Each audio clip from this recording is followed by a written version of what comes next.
At an ordinary airport gate, a flight attendant stopped a well-dressed black man, doubting he belonged in first class. When he calmly tried to show his ticket, she humiliated him in front of dozens of passengers, even slapping his hand away. But what no one knew, not the crew, not the passengers, not even the captain, was that this quiet man wasn't just any traveler. He was the CEO, and he owned every plane, every seat, and every uniform in the airline. By the time they landed, her entire future would hang on a single decision he was about to make. Before we start the story, comment below where in the world you're watching from today. And if you enjoy stories like this, don't forget to subscribe and turn on the bell icon so you never miss a new one. The airport buzzed with morning noise.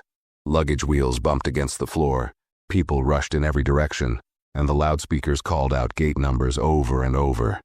Near gate 17, a tall man stood out from the crowd. His name was Leonard Brooks. He wore a simple charcoal gray suit, polished shoes, and carried only a slim black bag. His short hair was speckled with gray at the sides, and his face held a calm, serious look. He checked the boarding pass in his hand, showing first class, seat 1A. Without rushing, he moved toward the boarding area. Leonard's steps were slow but confident. He didn't look around nervously like some passengers. He didn't fumble with his phone or luggage. Everything about him was steady, like a man who knew exactly where he belonged. But not everyone at the gate seemed to see him that way. Behind the boarding desk stood a young flight attendant named Brittany Cole. She wore a crisp uniform and a bright scarf tied around her neck. Her ponytail was pulled so tight it looked painful. Brittany had a sharp eye for spotting problems. Or so she believed. She liked keeping standards in first class, and she didn't like when someone looked like they didn't fit. As Leonard approached, Brittany's face shifted slightly. Her smile became stiff. Her hand moved quickly to block his path. "Sir," she said, keeping her voice polite but firm, "boarding for economy is down that way." She pointed toward another gate without even looking at his ticket.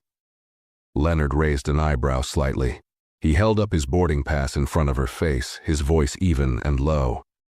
"First class, 1A." For a second, Brittany hesitated. Then she gave the boarding pass a quick glance, barely hiding her surprise. She stepped aside without saying anything else. Leonard passed by without a word, keeping his back straight. But just as he walked onto the jet bridge, Brittany muttered under her breath, "Guess money doesn't always buy class." Leonard didn't react. He moved forward as if the words had never touched him. But behind him, a few passengers heard. A businessman in a navy suit frowned slightly. A woman adjusting her baby's carrier glanced up, her mouth tightening. The comment hung in the air like bad smoke, leaving an uneasy feeling behind. Inside the plane, the first-class cabin glowed with soft lighting. The seats were wide, spaced apart like small private islands. Some passengers were already sipping coffee or tucking blankets over their laps. Leonard found his seat without needing help. He placed his bag in the overhead bin with smooth movements, then sat down and folded his hands neatly in his lap. His eyes closed for a moment, not to sleep but to block out the noise and clear his mind. Brittany entered the cabin a minute later, holding her tablet.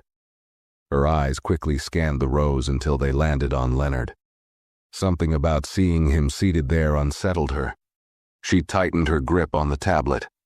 A voice inside her head whispered that she needed to check again to make sure he belonged there. It wasn't about the ticket, she told herself. It was about doing her job, keeping order. At least, that's what she told herself. She made her way down the aisle, her heels clicking softly against the carpet. Leonard opened his eyes slowly when he felt the presence near him. Brittany stood there stiffly, her expression cold. "Sir, may I see your boarding pass again?" she asked, her voice loud enough for nearby passengers to hear. Without speaking, Leonard reached into his jacket pocket and pulled out the ticket. He handed it to her with the same calm as before. Brittany snatched it roughly, her fingers brushing against his hand with more force than needed. A man 2 seats away shifted uncomfortably. Brittany stared at the ticket for longer than necessary, looking for a mistake that wasn't there. When she found none, her face grew tight with anger. Without thinking, she shoved the ticket back toward Leonard. Her hand smacked against his fingers hard enough that the ticket slipped free and floated to the floor. A soft gasp rose from the seats behind them.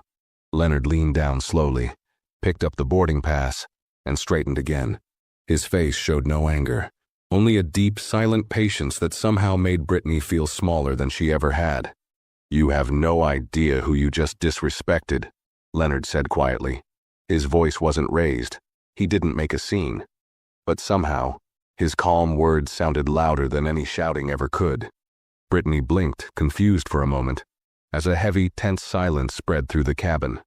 Passengers stopped pretending not to watch. The air seemed to thicken, every eye drawn to the quiet storm that had just begun at seat 1A. Brittany froze for a second, unsure what to say. She could feel the eyes burning into her back.